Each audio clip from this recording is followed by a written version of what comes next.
Welcome to Novara Live. I'm Michael Walker, and I'm joined this evening by Nihal Aasar. Nihal, welcome back to the show. Thank you, Michael.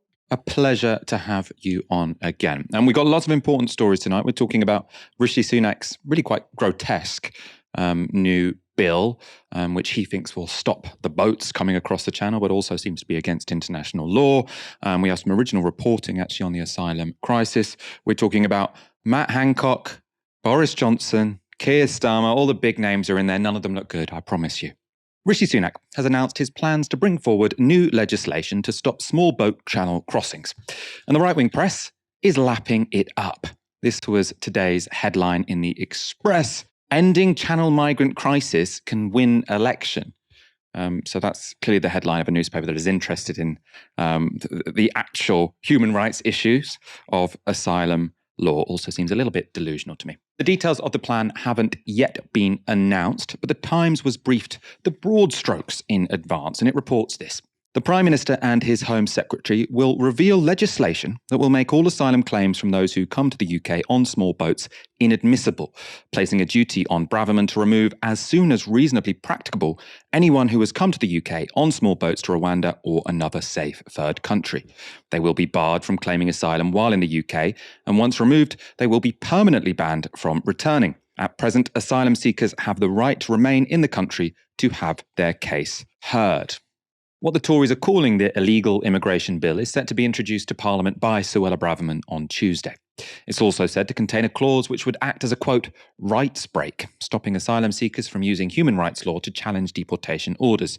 Sunak has said this.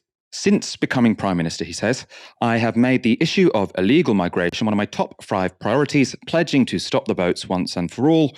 Illegal migration is not fair on British taxpayers, it is not fair on those who come here legally, and it is not right that criminal gangs should be allowed to continue their immoral trade. I am determined to deliver on my promise to stop the boats, so make no mistake, if you come here illegally, you will not be able to stay. Now, it goes without saying that according to international law, people who make an asylum claim are not illegal migrants, no matter how often the government pretend they are. But the bill is clearly designed to make that rhetoric a reality. Fortunately, it doesn't seem very likely to succeed. One former Tory minister told The Guardian this. The proposals, if you believe the briefings and the leaks, are a joke, and I just cannot see how they will get onto the statute. They look like an attempt to go into the general election with some clear blue water between us and Labour, propose a hardline law, have it stopped by the EU and the courts, blame lefty lawyers and Labour for being soft on immigration. The idea that the governments under Boris Johnson and Theresa May just failed to see this easy fix of circumventing laws with another law without years of legal wrangling just doesn't wash. David Normington is a former permanent secretary to the Home Office. He told Times Radio what he thought of the government's proposals. I'm highly sceptical. Obviously, the government's going to announce this during the coming week, and we just have the reports in the Times and elsewhere at the moment. But it looks very difficult to me. If you have a system where processing claims is a problem, where returning people who are failed asylum seekers is a problem, where you don't have enough space to detain people, I really don't see how the Prime Minister's objectives are going to be achieved. Obviously, he's going to pass some legislation first, and there may be more to it than we have heard. But unless you manage the system properly, the legislation will be ineffective. Actually, none of us want asylum seekers to get into small boats and suffer the dangers of coming across the channel. And if he could find a way of stopping that, that would be a major gain for everyone, including for him. The obvious way of stopping small boat crossings is to open more safe routes, something the government has repeatedly failed to do. On BBC Breakfast, that wasn't a topic Science and Technology Secretary Michelle Donnellan wanted to discuss. If you are, for example, Iranian, fearing persecution, what is the legal route to come to this country? Look, as I've said, we will be opening up more safe routes. We've taken 480,000 people since 2015. We have a record on this of protecting people in cases of need. We can't take everybody. That is a basic principle here. But if we look at what we're tackling this week, we're tackling people that are coming here illegally. That, as I said before, many of those people have travelled through a number of safe countries before they even make that journey to the UK. That's not okay. We've got to close down that route, not just for the interests of British citizens, but also for the interests of those people that make that very, very dangerous route. And of course, criminal gangs are exploiting them in their process of doing so. Forgive me, I'm struggling to hear the answer to this question. What is the legal route if you are Iranian, fearing persecution and want to come to this country? I'm not going to get into the specifics of country X to country here. What I've said is there are some safe routes available. We've taken 480,000 people how does somebody who desperately needs help answer it? And we're opening up. Well, look, I think that is grossly unfair. I'm not the immigration minister. As you know, I'm the Science, Technology and Innovation Secretary of State. And that isn't the point here. The point is that we are tackling illegal immigration. We are going to open up other safe routes, as I've said various times on this show today. But we do need to tackle illegal immigration. You know, those boats are not filled with people coming from countries that desperately need help. And many times they're filled with people that are actually economic migrants and also been exploited by criminal gangs who take their money on a very perilous journey. That's something that we've got to stop. We've got to get a grip of. And that's what we're doing this week. So you don't know? I didn't say I don't know. I said there are a variety of different routes. I'm not here as an immigration lawyer to go through. Look, I think I'm not here as an immigration lawyer to go through specific case-by-case processes that an individual could follow. I'm also not an immigration lawyer, but I can help you out, Michelle. There are zero safe routes for people fleeing Iran to the UK. There are only safe routes for people from Ukraine, Hong Kong and Afghanistan, and the one from Afghanistan is barely functional. That's why you still get lots of Afghans coming over on small boats. That was all a point Labour's Wes Streeting made on Sky News. They keep on going after these headline-grabbing gimmicks that won't work. I mean, take this proposal that anyone arriving via small boats should be given a blanket ban. Well, firstly, how are they going to identify these people for the future? They're going to tattoo their foreheads saying not welcome in Britain so that we recognise them if they come back under a different name? I don't think so. Secondly, we know that there have been people who've come via small boats from Afghanistan, even though there's meant to be a safe route, who are veterans who have fought for this country. Are we going to say, oh, sorry, mate, I know you fought for Britain, but back you go because you've come via a small boat? And sometimes, I know it's not as exciting as the headlines the government's trying to create, but getting the processes right is important. I mean, the fact that we've only had 22 people come via the Afghan resettlement scheme Pathway 2 compared to more than 8,500 who've come via small boats tells us that the systems the government are putting in place aren't working, and they should roll their sleeves up and focus on solving the problem rather than generating headlines in the hope that voters will be duped into thinking the government after 13 years are going to get this right. Nihal, what do you make of this particular story? Do you think this is just Sunak going after headlines, or do you think there are people in his team who actually think this can work, that they can actually just go against all international law and hope for the best, I suppose? Well, in my opinion, Sunak is clearly escalating this war on refugees and stoking this xenophobia in order to stoke further division, hatred, and fear, and get people to focus on a fabricated external enemy rather than this avoidable economic crisis that we're currently having. At a time of inflation, an extraordinary increase in the cost of living, stagnating wages, a crisis in the rental market, and so on and so forth, this is what he's choosing to focus on. The Tories are desperately stepping up their attack on refugees and asylum seekers and criminalizing people fleeing war to detract from the fact that they're not going to take any action to alleviate this economic crisis that we're having or make the situation better.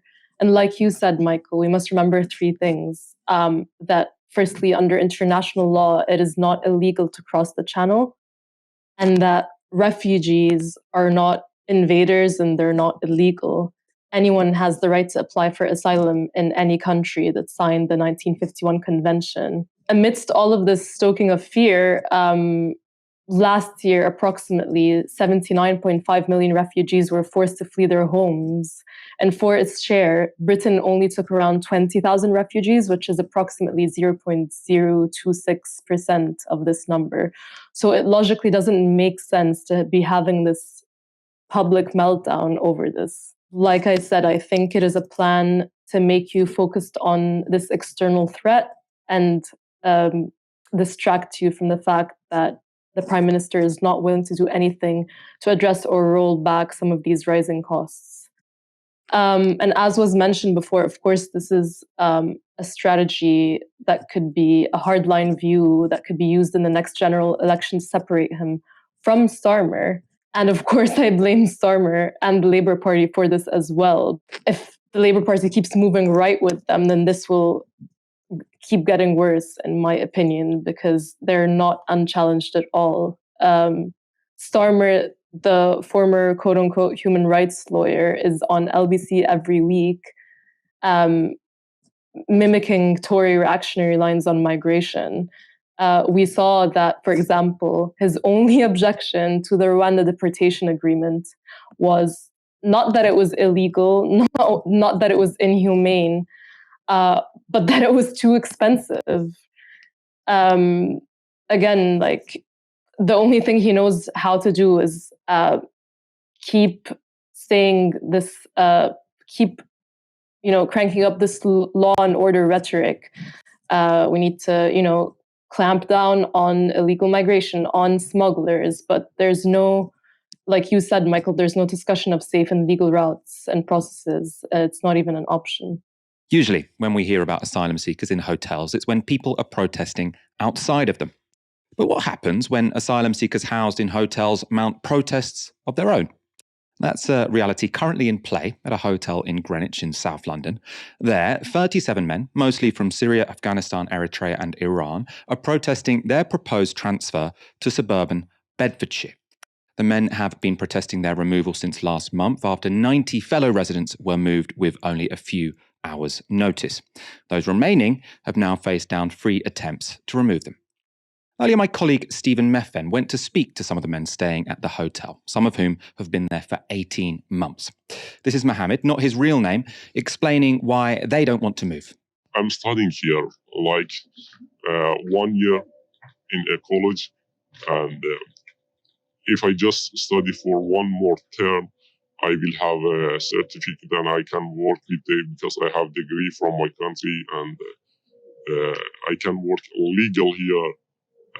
I need to have this certificate of language, but when I work in a charity and I try to help people, I'm a volunteer there, and when I go to my community, Kurdish community sometimes. I made friends here, but when I told them I have this condition, let me stay here because I can't go to Donetsk and start from zero again. They told no, you need to go because it's an order from our company, and we just need to tell you and you have to go. So that seems pretty important. You've got someone who's fled persecution and, against the odds, has managed to build something of a life here. He's studying and volunteering, but that will all be threatened, all undermined, if he has to move.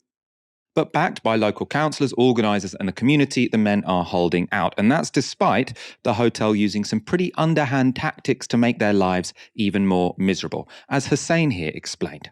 90 people were moved in February, and you guys are staying behind, refusing to move. How have you been treated by the staff in that time? The way they treated us changed. It's like we are in prison now.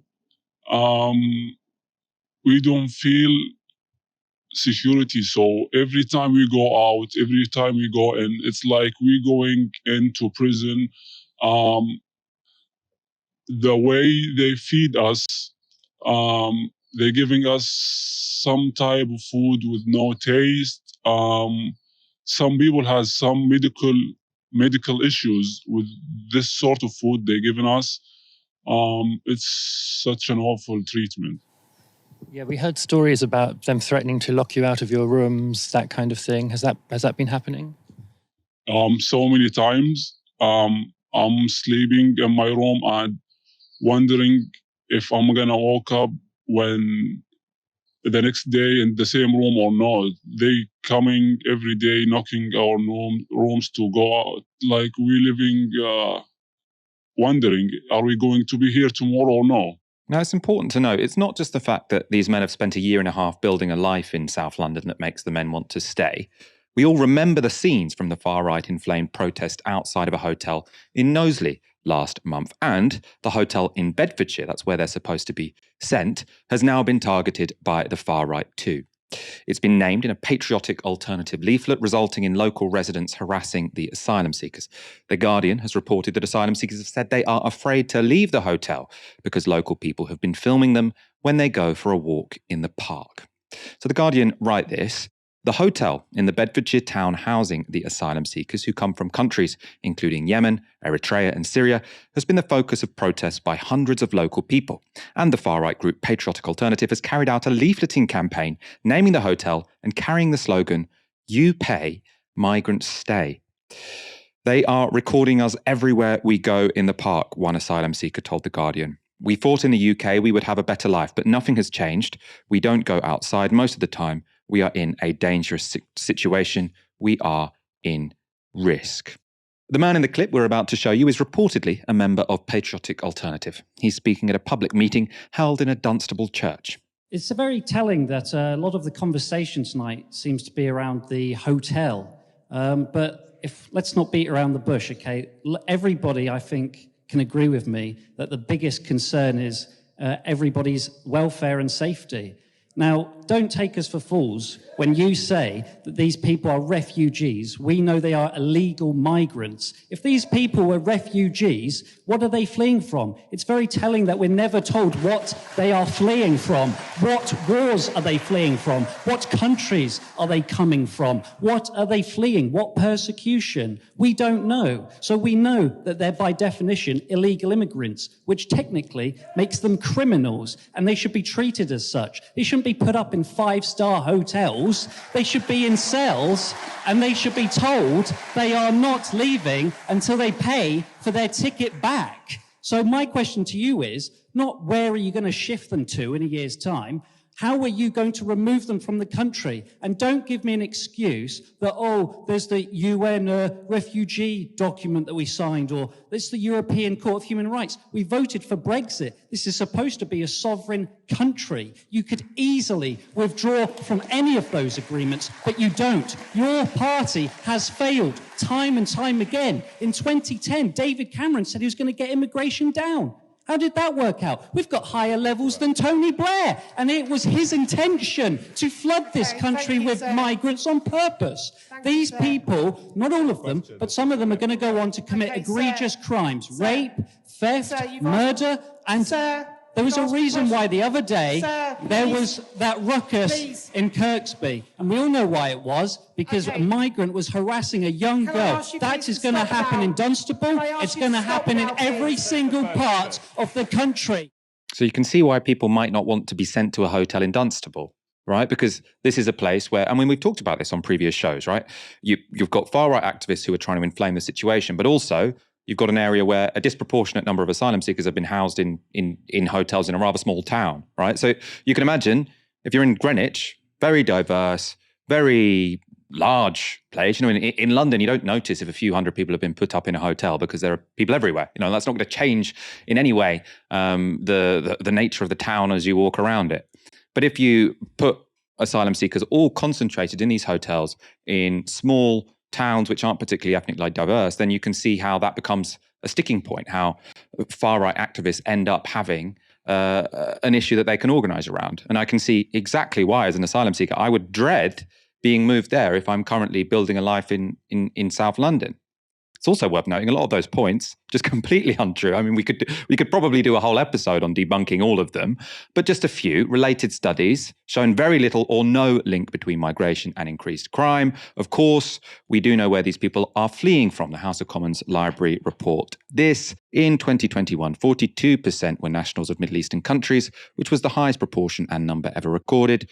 This was the result of a large number of applicants from Iran, Iraq, and Syria. The next largest regional groupings of nationalities were African, Asian, and European. Around 4% of main applicants were from countries in the Americas, Oceania, and other parts of the world. The picture in 2022 was different, with 31% of asylum seekers being of Asian nationalities and 24% being nationals of European countries. Nationals of Middle Eastern and African countries made up 23% and 17% of the total, respectively.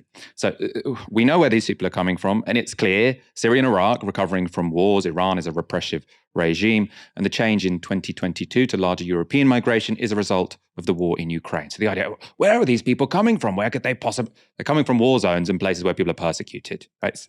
It's not a mystery. You don't have to do much research. I'm not sure that fellow speaking in that meeting had done his own. And one of the men who was moved to Dunstable, so this is someone who was in that hotel in South London, now has been moved to Dunstable. He has spoken to Novara Media, and we have a quote from the Novara Media article on this. When he first arrived, he wanted to explore the area and planned to go to church. Now he is afraid to leave the hotel. After a protest 2 weeks ago in which far-right activists alleged asylum seekers would kidnap children, he said concerned staff warned them to be careful if they went outside and not to stay out late. When you go outside, people are observing you. They might capture a photo of you or judge you from your face or skin colour, he said, adding that he felt twice as depressed since the move. It's been almost a week that I haven't been out of my room, which is causing untold pain and suffering to people who have already been through a lot of pain and suffering, right? Unbelievably irresponsible, unbelievably cruel, I think, and callous, right? London is definitely big enough to house a bunch of asylum seekers in hotels. Obviously, we shouldn't be housing people in hotels for 18 months. We should be letting people build their own lives. But the idea that it's a good idea to move people from South London, where they built lives, to a small, not ethnically diverse town where there are members of the far right organizing, that is, it's more than irresponsible. I think it's dangerous, it's callous, it's provocative, it's just awful on every level. Some people, though, are making money. The situation here is made complex because there are multiple chains of privatisation that keep the asylum seekers at arm's length from the Home Office and refugee organisations. The Home Office appears to have subcontracted responsibility to a company called Clear Springs Ready Homes Limited. Now, despite being mired in multiple controversies over poor refugee accommodation and indeed deaths, they doubled their profits last year.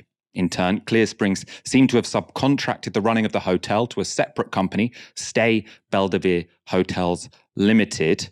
Stay Belvedere Hotels Limited have themselves been accused of illegally detaining asylum seekers staying in hotels they manage, and the hotel itself is owned by yet a third private company. For some more context on this story, take a listen to Salma Shah. She's an organiser working with the refugee charity Revoke. It hasn't been the Home Office that's asked these asylum seekers to move, but actually Clear Springs Ready Homes, who are contracted by the Home Office and who are in charge of the hotel that these asylum seekers are staying in. They haven't been given any formal letter from the Home Office, which they usually are entitled to when they're being asked to move from their accommodation. How has the hotel responded to their refusal to go to Dunstable? A lot of the asylum seekers are being threatened by hotel staff that they'll be made homeless. Their key card access will be changed, so they won't be able to enter their rooms if they refuse to move. They've built community here. They have friends here, families here. They're part of different organisations that support them. And we have specialist organisations within London that don't exist outside of London that support their specific needs. There's, someone who's a wheelchair user. Some of them are part of colleges, they're studying for GCSEs, for A-levels, and all of this will be disrupted if they're moved. There's been racial attacks on asylum seekers outside asylum seeker hotels across the country, and the asylum seekers in this hotel are fearful that this is what they'll be subjugated to if they are moved. In recent years, there's been a rise in suicide attempts by asylum seekers. And our concerns are that if asylum seekers are not given a choice as to where they, may live, when they've built communities after, everything they've experienced, they've finally started to build communities and some sort of safety network. When they're torn away from that, how will that then impact their mental well-being? That was Salma Shah, a caseworker at Revoke. We've also got a comment from Anthony Okakere. He's the leader of Greenwich Council. And in a statement to Novara Media, he said this: "The recent actions of the Home Office removing asylum seekers against their wishes is deplorable. By the time we were notified, the removal of people was already underway. This raises significant concerns over the way the Home Office works with local authorities to ensure the safety and well-being of refugees and asylum seekers in our borough and beyond. No one should be worrying about how they will survive the next month, with the added fear of being displaced and uprooted from an area they have made their home without their consent or considering their needs." Now, I think this just makes it even more obvious than it already is why moving these people is such a disastrous move. You've got the leader of a council, so clearly he's going to be responsive to his constituents, right? And he thinks moving these asylum seekers was a mistake. He's saying, look, they were staying in Greenwich, they were using some services here, presumably if they're getting education, they're volunteering, so they're also giving back to the community. Why are you pushing these people away?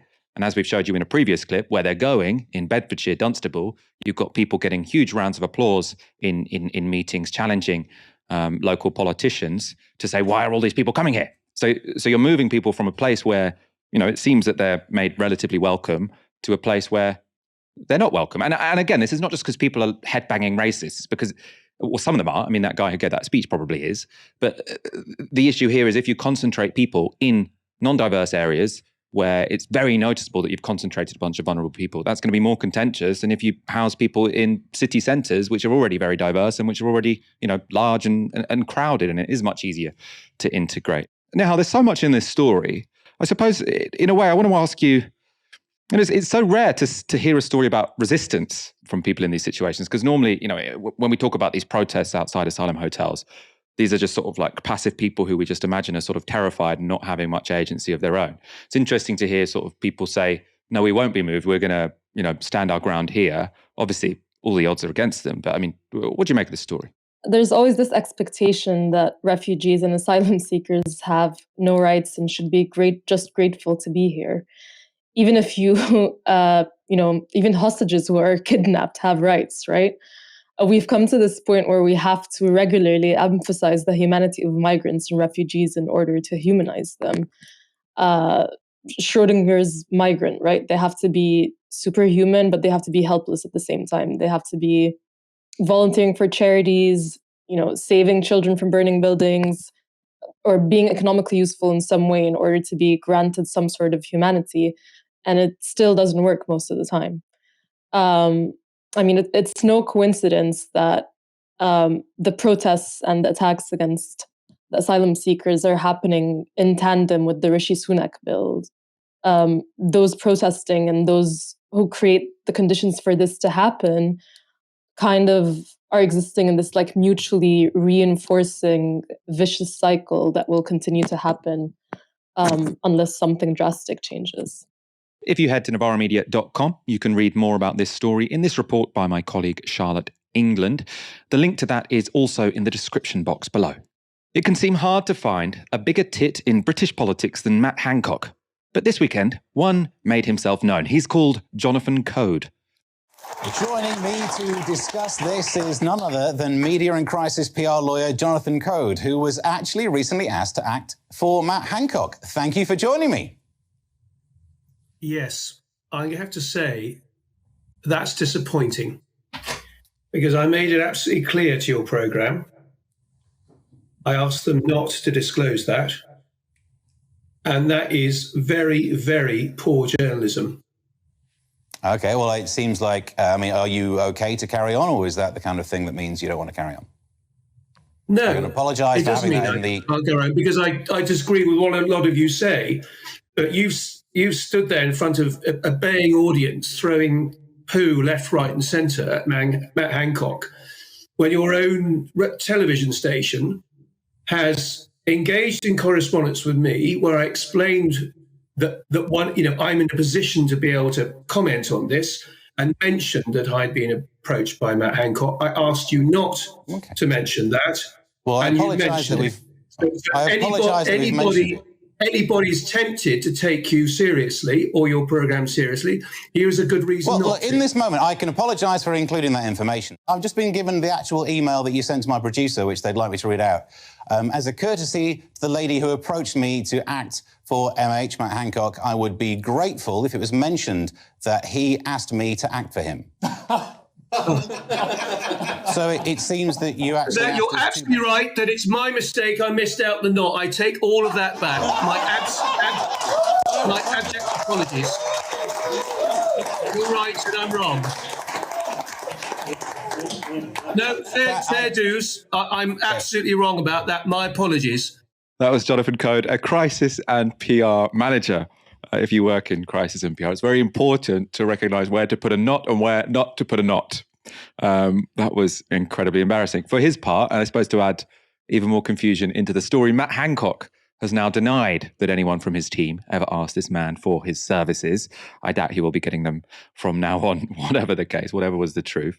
Of course, the reason Matt Hancock wants a lawyer in the first place is because the journalist Isabel Oakeshott passed on all his WhatsApp messages to the Telegraph. She was also in a blockbuster interview this weekend. Here she is speaking to Kathy Newman, who wants to know why Oakeshott gave her story to the Telegraph when she has a contract with rival organisation Talk TV. I'm just interested why you decided to go with the Telegraph when you do work for Talk TV, and that's in a media organisation with other newspapers. If your focus is on this angle, I will terminate the interview now because this is not what I've come on here to talk about. Well, I'm talking about you hitting the headlines, and this is part of the story. But I mean, let's talk about my work arrangements are not part of the story. Actually, they're actually absolutely nothing to do with it. So you have no qualms about taking this story to the Telegraph. You're happy with how that went? I'm going to terminate the interview. Okay, well, this is my last warning. Okay, I'm going to terminate the interview. I've not come on here to justify where the story was placed or how I chose to go about that. I've come on here to talk about the story and the fact that you have started wheeling out inaccurate figures about my contract or any working arrangement I have had. I think that is frankly unprofessional. Well, we're talking about your story that has hit the headlines. You're talking about my salary. That's what you've been talking about. Well, no, I'm not talking about your salary anymore. I'm not talking about your salary. Do you want to talk about your salary? I want to talk about the story that has played out this week. How much are you paid, Kathy? I haven't hit the headlines. You've hit the headlines, Isabel. Well, maybe if you broke some stories, you would. Well, I've broken a couple of stories this week since you mentioned it, but don't worry about that. I'm not going to go into that because I haven't hit that. This is not me being interviewed on this stuff. Right. What I want to ask you, Isabel, is here we are that you've ripped up an NDA to dump Matt Hancock in it. You dumped Vicky Price in it. Wait, let me finish. She ended up going to prison on the back of correspondence with you about speeding points. You based an unsubstantiated allegation that a former Prime Minister engaged in a sex act with a dead pig on a single source. You also published text messages and emails with the Leave.eu founder Aaron Banks, which were shared with you privately. What I want to ask you, Isabel, is how can any source trust you again? Well, Isabel Oakeshott, I'm afraid, has terminated that interview. No, I don't have much sympathy for Isabel Oakeshott, raving right-winger. And I mean, the reason she has leaked these messages to the Telegraph is because she has a very clear agenda. So do the Telegraph. They want people to say, oh, the lockdown was all wrong. COVID wasn't as serious as everyone made out. It was just politicians trying to scare you. I mean, scientists making stuff up. I mean, I suppose I should say that they haven't said scientists have made stuff up, but that's the general impression. I get the sense that they are trying to give. They have an obvious agenda. But in that interview, I was on Isabel Oakeshott's side. I mean, one, because she's hilarious. She said, well, I'm asking you these questions because you're in the headlines. Well, maybe you'd be in the headlines if you broke some stories. It's like, very good comeback. And her point, I think, was absolutely right. Why do Kathy Newman's listeners on on Times Radio, which is Murdoch-owned, care that Isabel Oakeshott has a contract with Talk TV, also Murdoch-owned, as a commentator, and then gave a story to the Telegraph instead, right? Who cares? It's the most insular media bubble gotcha I could possibly imagine. And I think Kathy Newman ended up looking a lot sillier than Isabel Oakeshott did there, even if Isabel Oakeshott comes up across as more of an odd character, let's say. At least she brings some interest to the story. Let's talk about these leaks, though. As I say, they don't seem as explosive to me as the Telegraph has been making out. They have an agenda, but they do show Matt Hancock to be pretty shameless in his desire for self-promotion.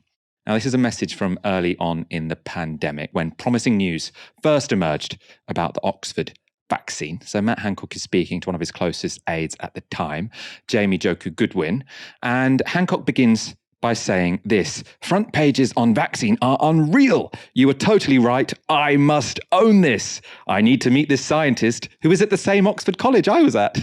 And then the advisor says, "Yep, papers see it as the way out. They will forgive you for being in favour of lockdown if they think you are working night and day for a vaccine." They've also printed this exchange from January 2021. So that's when the Medicines Agency cut the time for approving new vaccines, so we'd all get them quicker.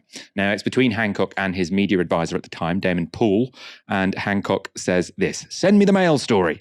And then Damon Poole sends him the story. Vaccine approval is finally cut from 20 days to 5. MHRA briefing in British, that's one of the agencies that works these things out. And Matt Hancock says, "Weird, but isn't that good news? Is it true?" Damon says, "Believe it's true, but they can't be blindsiding everyone." And then Matt Hancock said, "I called for this 2 months ago," all in capitals. "This is a Hancock triumph.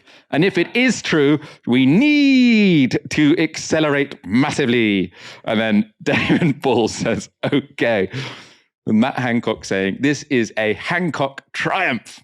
Of course, while Hancock was keen to praise himself, some of those working with him were less impressed. Clive Dix was deputy chair of the vaccine task force for most of 2020. He would go on to be its chair when Kate Bingham resigned, so she got knighted for her services in that job. Now, Clive Dix has written this in the Telegraph: "I worked with Matt Hancock the whole time I was at the vaccine task force, and he was, without doubt, the most difficult of all the ministers because he didn't take time to understand anything. He was all over the place, a bit like a headless chicken. He often made statements saying, 'We are going to do X and we want to let the world know about it.' But we were dealing with an uncertain situation in bringing the vaccines forward. The manufacturing process was brand new, and any process like this is fraught with problems, which we need to fix as we go along. But normally, you would spend 2 or 3 years stress testing something like this." Hancock was laying down timelines by saying things like, "We will vaccinate the whole population," and these timelines drove his behaviour. And he goes on to say this: "When we said that AstraZeneca vaccine had manufacturing problems, that is when Hancock panicked. He didn't believe us. We were working night and day to make it work, and he was turning around and saying, 'I have said the UK population will all get vaccinated.' But we couldn't change the nature of the process, and he didn't get that. He thought it was like procurement. That is where his behaviour came from. He panicked, and that led to them going to India and taking vaccines that had been meant for the developing world. I thought that ethically it was very wrong to take doses." This is Clive Dix talking. "I thought that ethically it was very wrong to take doses that it had been agreed would go to the developing world just to meet an arbitrary timeline. This is why I ended up resigning, because I could no longer advise a government that acted on these terms." Now, I think what you'll find is, in defense, Hancock might say, "Yes, I'm an embarrassing guy." Sometimes if you look through WhatsApp, people say embarrassing things. But what I was doing is I was annoying the scientists by putting really ambitious targets that no one believed were possible. But then we drove them to meet those targets. This is what I did, and this is so great. That's undoubtedly how he would justify all of this. I think that statement from Clive Dix is quite important there, because basically what he's saying is, look, these arbitrary targets didn't just, the consequence wasn't just that people sped up what they were doing, if they did at all. What actually happened was to meet these arbitrary targets, we ended up diverting vaccines meant for the developing world to come to the UK, a rich country. So I think that's quite powerful testimony from the former chair of the vaccine task force, saying we had to make decisions which I, as a scientist, as a policymaker, thought was ethically incorrect, because we were taking vaccines from poorer people to bring them to richer places to vaccinate people that needed to be vaccinated less urgently. And this was also, Matt Hancock could get some good headlines. I just want that one phrase from Matt Hancock again. What does he say? This is a Hancock triumph." The thick of it was a documentary, I think. Every week there's a new episode, actually. This is all political, pure political theater, isn't it? Like you said, I agree with what you said, that this is kind of feeding the lockdown skeptics and giving them what they want with this information. But the conspiracy theorist in me is wondering if this was leaked kind of on purpose, and this is obviously my own opinion, as a like the leaks are a spin into an anti-lockdown narrative that, with the purpose of explaining Britain's poor economic situation as being caused by the lockdown rather than other structural issues or long-term structural problems that have been the case since Thatcher. Nearly every nation implemented some sort of lockdown, and many of them have now begun to recover economically, but Britain has not. And explaining this away through the lockdown fails to account for the actual problems. It's strange in that, like, lots of the articles in this collection of lockdown files published by The Telegraph seem to consist of saying, like, Boris Johnson knew that we didn't need a lockdown. And what they find is one message where Boris Johnson has read a comment piece, misunderstood it, and said, are you sure we need to do this? Like, he's misunderstood something. And then down the line, the scientific advisors say, no, you've misunderstood this. Right? So that the headline should be Boris Johnson initially misunderstood something, but they keep giving it the headline, Boris Johnson knew lockdown wasn't needed. It was like, no, Boris Johnson was mistaken and then admitted he was mistaken a little bit too late, usually, because if you let the infections go out of control, as we talked about at the time, then you need to have a longer lockdown and more people die. So that's what happened. And I think the Telegraph are trying to rewrite history by using these WhatsApp messages in quite a cynical and opportunistic way, I think. But nonetheless, it's fun to laugh at Matt Hancock. Sue Gray has been appointed as Keir Starmer's Chief of Staff. It's a controversial move, as Gray has been in charge of the Partygate reports that contributed to Boris Johnson's downfall. But Starmer has been out on the airwaves reassuring the country that nothing fishy has gone on. He's talking to LBC's Nick Ferrari. See if you're convinced. When did you first approach Sue Gray to be your Chief of Staff? Nick, I know her personally. I met her when I was Director of Public Prosecution. She was obviously a senior civil servant. I met a number of them. I was really, really impressed with her. So I've known her personally since then. She's not a friend. I don't mix with her. I'm not in the same social circles or anything like that. I know her personally in the sense that if I saw her at a reception or something, I would go over and have a discussion with her. But as I say, I actually haven't had a discussion with her during the entire time she was doing her report. Might I ask when you first approached her to be your Chief of Staff? I've been on the lookout for a Chief of Staff for a little while now. I'm very clear what I wanted in that. And obviously, Sue will set out that, but nothing improper at all. I've been on the lookout for a Chief of Staff. I'm really pleased that people of her calibre are interested in that. But, So when did you approach, can I ask when you approached Sue? Look, if I may call her, Sue? I've been looking for a Chief of Staff for a number of weeks now. I think October 2022, Sam White left you, if I've got that correct. That's when I lost, when Sam White moved on. At that stage, the first task I had for myself was being clear in my own mind what I wanted from a Chief of Staff, because I was beginning to think about how to deliver. So I will try again, and obviously you don't have to answer, but when did you first contact Sue Gray about the possibility of becoming your Chief of Staff? Well, Nick, that's going to be laid out by Sue. She's got to do that as part of her leaving procedure. But there's nothing improper at all. But you can't tell me that. Nick, nothing improper at all. No, but you can't tell me when you first approached her. I've been looking for a Chief of Staff for a little while now, but Sue will lay that out. Why won't you tell me, Sir? There's nothing improper at all. No. But just unsure why you won't tell me when you first made contact with her. I'm not going to go through lock, stock and barrel, but there's nothing improper. It's not unusual. But if it's not improper, I'm sorry to... If it's not improper, why won't you say, it was a month ago, Nick, or it was 6 weeks ago, Nick, or it was on New Year's Day? It was. I've been looking for some time, and there's nothing improper in the slightest. How many times can someone refuse to answer a question, instead just saying there was nothing improper going on, before we all start to wonder if maybe there was something improper going on? It's a bit like the question on your T-shirt answers itself, Nothing improper is going on. It's not a great thing to just keep repeating over and over again while refusing to answer a question. Nihal, were you reassured by that performance? Are you convinced that nothing improper went on? I think you can ask Keir Starmer what he had for dinner yesterday, and he'll still manage to give you a convoluted, not straightforward answer at all that will inspire suspicions. It's pathological at this point. Like, he lies unprovoked, I think, even when there's evidence to the contrary. I mean, obviously, if he hadn't approached her before the report had been published, he would have said so. But it's just something to behold. The pivot, the stock responses, the evasiveness. I've heard sensible centrists say that Keir Starmer is a good orator. Where? Do you see it, Michael? I like the dinner point. He said, what did you have for dinner yesterday? Well, I'm not going to say, but I can confirm I didn't eat humans. What did you eat? Well, I don't want to say exactly what I ate, but I can say I did not eat humans. Didn't eat anything illegal, in fact. Well, what did you eat?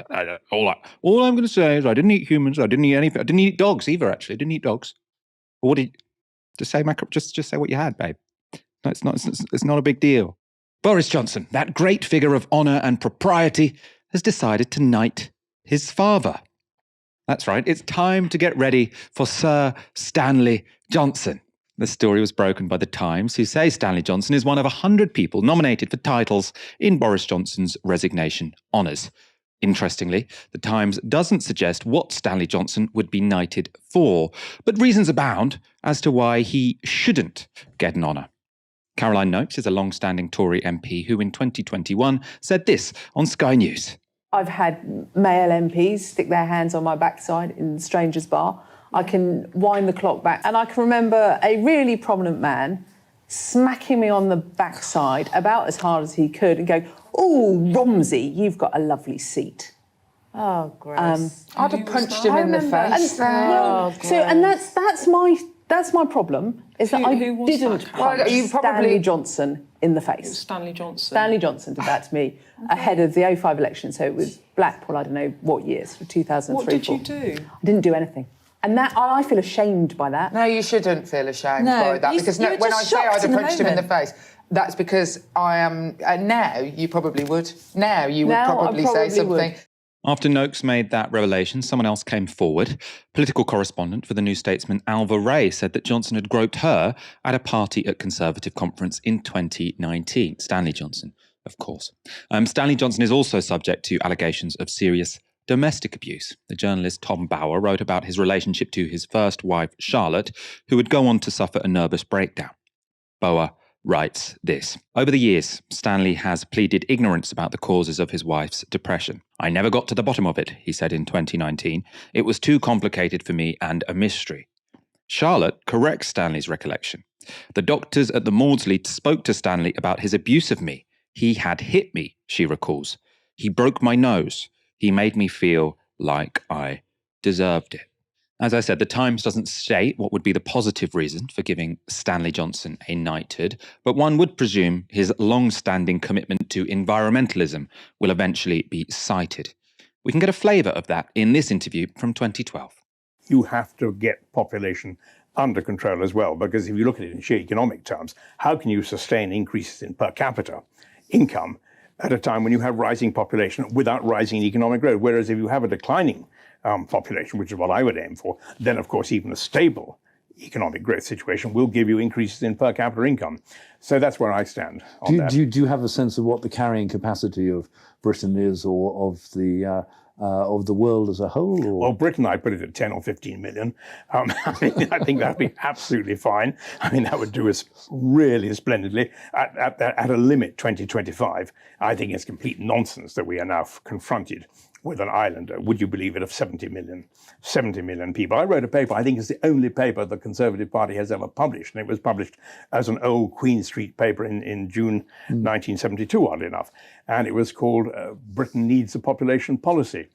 And you could still argue that today, I mean, right now? I certainly could. But what has happened, of course, is that we have all been, as it were, shunted off course by what you might call the rise of political correctness, because you can't talk about this now without saying you're anti-feminist, because you're telling women what to do with their bodies, or you're racist, because you're saying it's the browns and the blacks and the yellow races who mustn't have, or you're a left-winger, because you're really trying to get at the capitalist society. So it's a very, very difficult one now. And I would say that at the very least, the governments of the world have to start talking. The government of this country has to start talking seriously about immigration.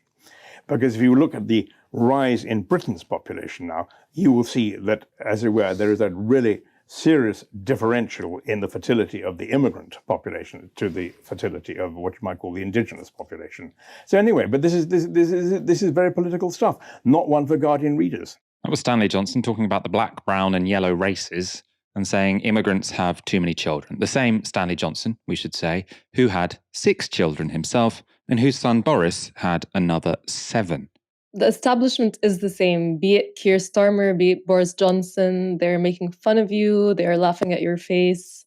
They lie without consequence. They make decisions in their little WhatsApp groups, and they use their powers for nepotism. This country is their playground. It belongs to them, not to you or to me. We're pinching pennies here, trying to pay our energy bills, but Boris Johnson is trying to make his father, to give him a knighthood. But anyway, other than that, this won't be the hill I die on. I'm not going to publicly oppose this or anything, nor the battle I take up. The knighthood is an, order of the bloodstained British Empire. Let them have it if they want. Would you accept a knighthood, Michael? I wouldn't. I don't think I'm going to get offered one. I like the disinterest in who gets one, though. You did mention nepotism there. Talking of nepotism, this was Rachel Johnson's take on the news. Maybe he thought, my dad's 81, he has never been acknowledged, his service to the party and to the environment has never been acknowledged. This is the one thing I can do for him, and I'm jolly well going to go and do it, and I don't care what people say. That's not the one thing you can do for him. And buy him a box of chocolates. Take him on a nice holiday. Take him for a meal out. That's how most people express gratitude to their parents. Not that, from what we've talked about, it doesn't seem like he deserves much, to be honest. But the idea that the only way he can show his appreciation to his father is to knight him. The privilege just oozes out of her body as she's saying it. Luckily, she's right. People will say bad things about it. Let's look at this YouGov poll. I like this one. Do you think Stanley Johnson should or should not receive a knighthood? Should, 4%. Should not, 52%. And given the amount of kids the Johnsons tend to have, that 4% could all be relatives. Let's wrap up there. Thanks, Nihal, for joining me this evening. It's been a pleasure. Thank you for having me, Michael. And let's wrap up. Thank you for watching. We'll be back tomorrow at 6 p.m. For now, you've been watching Novara Media. Good night.